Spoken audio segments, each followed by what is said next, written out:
والصديق لقب على من كثر صدقه وعظم صدقه، كما قال الله تبارك وتعالى: ومن يطع الله ورسوله فأولئك مع الذين أنعم الله عليهم من النبيين والصديقين، فهم يأتون بعد الأنبياء مباشرة الصديقون. ومنه قول الله تبارك عن مريم: وأمه صديقة.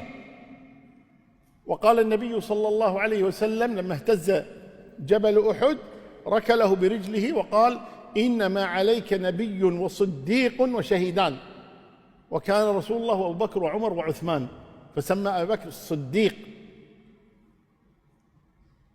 وقال الله تبارك: واذكر في الكتاب إبراهيم إنه كان صديقا نبيا، واذكر في الكتاب إدريس إنه كان صديقا. فالصديق هو المتناهي في الصدق. ومنها قول النبي صلى الله عليه وسلم: عليكم بالصدق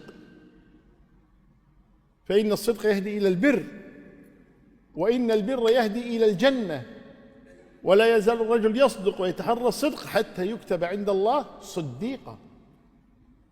وإياكم والكذب فإن الكذب يهدي إلى الفجور، وإن الفجور يهدي إلى النار، وما يزال الرجل يكذب ويتحرى الكذب حتى يكتب عند الله كذابا.